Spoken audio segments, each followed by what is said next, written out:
Hello friends, welcome back to my channel. இன்றைக்கி நம்ம ஒரு சூப்பரான எண்ணெய் கத்திரிக்காய் குழம்பு எப்படி செய்யுதுன்னு பார்க்கலாம். இன்றைக்கி நம்ம செய்ய போகிற இந்த எண்ணெய் கத்திரிக்காய் குழம்பு ரொம்ப சிம்பிளான மெத்தடில் தான் செய்ய போகிறோம். இதுக்கு எந்த மசாலாவும் அரைச்சி சேர்க்கணுன்னு அவசியம் இல்லை. ஆனால் டேஸ்ட்டு ரொம்ப அட்டகாசமாக இருக்கும். இந்த குழம்பு நீங்கள் செஞ்சு வச்சிட்டிங்கன்னா ஒரு 3-4 நாள் வரைக்குமே கெட்டு போகாது. சாப்பாடு கூட சாப்பிட்றதுக்கு, அதுவும் சூடாக சாதத்து கூட போட்டு சாப்பிட்றதுக்கு ரொம்ப சூப்பராக இருக்கும். தொட்டுக்கு கூட எதுவும் தேவையில்லை. இது கூட நம்ம போட்டிருக்க கத்திரிக்காவே நமக்கு சாப்பிட்றதுக்கு ரொம்ப நல்லாயிருக்கும். கண்டிப்பாக ஒரு வாட்டி ட்ரை பண்ணி பாருங்கள். வீடியோக்குள்ளே போகிறதுக்கு முன்னாடி என்னோடய சேனலை சப்ஸ்கிரைப் பண்ணாதவங்க மறக்காமல் சப்ஸ்கிரைப் பண்ணிக்கோங்க. வாங்க இப்போ இந்த எண்ணெய் கத்திரிக்காய் குழம்பு எப்படி செய்கிறதுன்னு பார்க்கலாம். ஃபஸ்ட்டு இந்த குழம்பு செய்கிறதுக்கு நம்ம கத்திரிக்காவை நல்லா வதக்கி எடுத்துக்கணும். அதுக்கு தேவையான அளவுக்கு எண்ணெய் சேர்த்துக்கோங்க.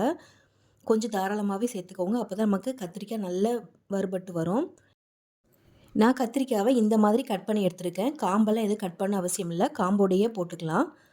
நான் இன்றைக்கி 1/4 கிலோ அளவுக்கு கத்திரிக்காய் எடுத்திருக்கேன். இப்போ இதை வந்து நம்ம எண்ணெயில் ஒன்று ஒன்றா போட்டு வதக்கி எடுத்துக்க போகிறோம். நமக்கு கத்திரிக்காய் நல்ல கலர் மாதிரி வரணும். ஒரு பாதி அளவுக்கு வேகிற அளவுக்கு நம்ம வதக்கி எடுத்துக்கணும். அதுக்கப்புறமா மீதி வந்து நம்ம குழம்புல கொதிக்க விடும்போது நல்லா வெந்து வந்துடும். இப்போ இந்த மாதிரி லைட்டாக அந்த மாதிரி திருப்பி விட்டுக்கோங்க. கத்திரிக்காய் வேகிறதுக்கு ஒரு 4லேருந்து 5 நிமிஷம் ஆகும். அந்தளவுக்கு வேகும்போது உங்களுக்கு சாஃப்டாக பாதி அளவுக்கு அது வெந்து வரும். இப்போ நான் எண்ணெய் நிறைய தெறிக்கிறதுனால இந்த மாதிரி க்ளோஸ் பண்ணி வச்சுருக்கேன். க்ளோஸ் பண்ணிவிட்டு நீங்கள் இதை நல்லா வதக்கி எடுத்துக்கோங்க. இப்போ பாருங்கள், ஒரு 2 நிமிஷம் ஆயிருக்கு. நான் இன்னொரு பக்கம் நல்லா திருப்பி விட்டுக்கிறேன். திருப்பி விட்டுட்டு மறுபடியும் வேக விட்டுருங்க. இப்போ இது கூட கொஞ்சமாக உப்பு சேர்த்துக்கலாம். இந்த கத்திரிக்காய்க்கு தேவையான அளவுக்கு மட்டும் கொஞ்சமாக உப்பு சேர்த்துக்கோங்க. கூடவே கொஞ்சமாக மஞ்சத்தூள் சேர்த்துக்கலாம். இந்த மாதிரி நம்ம கத்திரிக்காய் வதக்கும் போதே உப்பு மஞ்சத்தூள் சேர்க்கும் போது கத்திரிக்காய் நல்லா உப்பு பிடிக்கும். அப்போ தான் நமக்கு சாப்பிடும்போது உப்பு நமக்கு கரெக்டாக இருக்கும். இப்போ பாருங்கள், நல்லா வெந்து வரட்டும். இப்போ ஒரு 4-5 நிமிஷத்துல நமக்கு நல்லா இந்த மாதிரி வெந்து வந்திருக்கு. இந்த அளவுக்கு நமக்கு வெந்தால் போதும். இப்போ இதை தனியாக எடுத்து வச்சிடலாம். இப்போ இதே எண்ணெயிலேயே நம்ம குழம்பு எப்படி செய்கிறதுன்னு பார்க்கலாம். உங்களுக்கு தேவைப்பட்டுச்சுன்னா இன்னும் கொஞ்சம் கூட எண்ணெய் சேர்த்துக்கோங்க. எனக்கு இந்த அளவுக்கு எண்ணெய் கரெக்டாக இருந்தது. இப்போ இந்த எண்ணெயிலேயே 1 ஸ்பூன் அளவுக்கு வெந்தயமும் கடுகும் சேர்த்துக்கலாம்.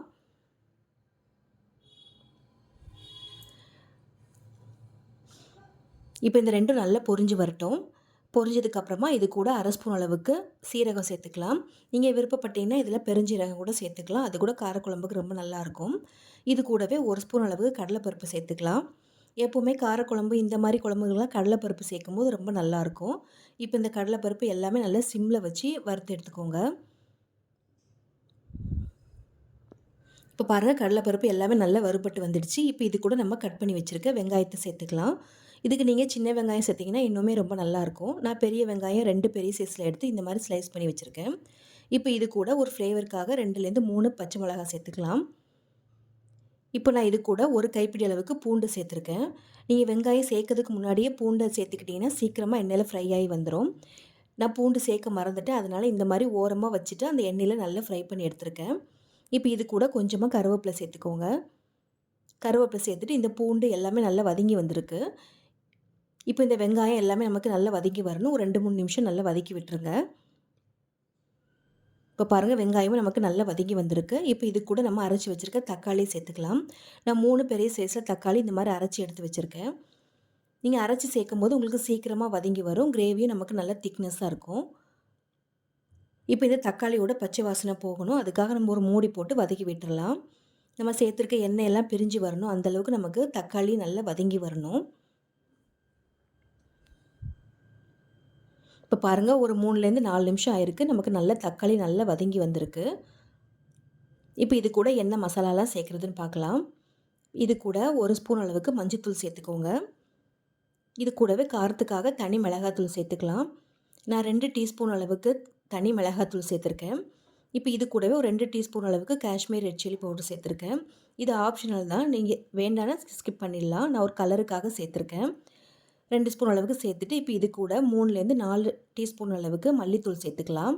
நீங்கள் எந்த அளவுக்கு மிளகாத்தூள் எடுக்கிறீங்களோ அதை விட டபுள் மடங்கு நீங்கள் மல்லித்தூள் எடுத்துக்கணும். உங்கள்கிட்ட இல்லை அப்படின்னா நீங்கள் குழம்புத்தூள் இருந்தால் கூட அதை கூட 2லேருந்து 3 டீஸ்பூன் அளவுக்கு சேர்த்துக்கலாம். இப்போ இது கூடவே கொஞ்சமாக பெருங்காயத்தூள் சேர்த்துக்கலாம். சேர்த்துட்டு இப்போ இந்த குழம்புக்கு தேவையான உப்பை சேர்த்துட்டு நல்லா வதக்கி விடுங்க. இப்போ இந்த மசாலா கூட பச்சை வாசனை எல்லாமே போகணும். அந்தளவுக்கு நம்ம வதக்கி விட்டுக்கணும். அதுக்கப்புறமா நம்ம புளி தண்ணி சேர்த்துக்கலாம். இப்போ இந்த மசாலா இந்த எண்ணெயிலே நல்லா வதங்கி வரணும். அப்போ தான் உங்களுக்கு அந்த டேஸ்ட்டும் ரொம்ப நல்லாயிருக்கும்.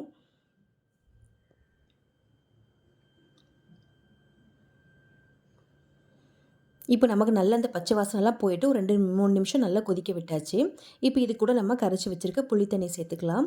ஒரு லெமன் சைஸில் புளி எடுத்துகிட்டு ஒரு 1/2 லிட்டர் தண்ணியில் இந்த மாதிரி கரைச்சி எடுத்துக்கோங்க. உங்களுக்கு புளி எந்த அளவுக்கு வேணுமோ அந்த அளவுக்கு உங்களுக்கு எவ்வளோ புளிப்பு வேணுமோ அந்த அளவுக்கு சேர்த்துக்கலாம். இப்போ நம்ம புளி தண்ணி சேர்த்துட்டு நல்லா கலந்து விட்டுறலாம். நல்லா கலந்து விட்டுட்டு இப்போ இதை நல்லா கொதிச்சு வரணும். நமக்கு அந்த புளியோட பச்சை வாசனை எல்லாம் போகணும். ஒரு 2லேருந்து 3 நிமிஷம் வரைக்கும் நல்லா ஃபுல் ஃப்ளேம்லேயே வச்சு நல்லா கொதிக்க விடுங்க. இப்போ பாருங்கள் புளி தண்ணி நல்லா கொதிச்சு வந்திருக்கு. இப்போ நம்ம இந்த சமயத்தில் நம்ம வதக்கி வச்சுருக்க கத்திரிக்காய் இதில் சேர்த்துக்கலாம். நம்ம ஏற்கனவே கத்திரிக்காய் நல்லா பாதி அளவுக்கு வேகிற மாதிரி தான் எடுத்து வச்சுருக்கோம். அதனால் இதில் சேர்த்துட்டு ரொம்ப நேரம் வேக வைக்கணும்னு இல்லை. உங்களுக்கு டக்குன்னு வெந்துடும் கத்திரிக்காயும். இப்போ இதை நல்லா கலந்து விட்டுட்டு மூடி போட்டு மூடிக்கலாம்.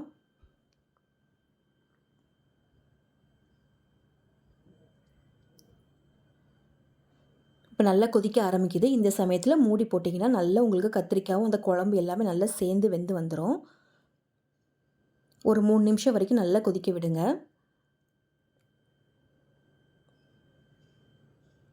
இப்போ பாருங்கள் ஒரு 2லேருந்து 3 நிமிஷம் ஆயிருக்கு. இப்போ நல்ல நமக்கு அந்த கத்திரிக்காய் குழம்பு எல்லாமே நல்லா சேர்ந்து நல்லா வெந்து கொதிச்சு வந்திருக்கு. இப்போ இது கூட கடைசியாக 1 ஸ்பூன் அளவுக்கு நாட்டு சர்க்கரை சேர்த்துக்கோங்க. காரக்குழம்பு, வத்த குழம்பு, இந்த மாதிரி எண்ணெய் கத்திரிக்காய் குழம்பு இதுக்கெலாம் வந்து நீங்கள் இந்த மாதிரி லாஸ்ட்டாக நீங்கள் வெல்லம் சேர்க்கும்போது ரொம்ப டேஸ்ட் ரொம்ப நல்லாயிருக்கும். சேர்த்துட்டு இது ஒரு வாட்டி கலந்து விட்டுடலாம். உங்களுக்கு வேணும்னா இதில் நீங்கள் லாஸ்ட்டாக மிளகுத்தூள் கூட சேர்த்துக்கலாம்.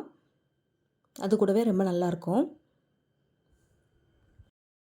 இப்போ இதில் லாஸ்ட்டாக கொத்தமல்லி இலை தூவிட்டு அடுப்பை ஆஃப் பண்ணிடலாம்.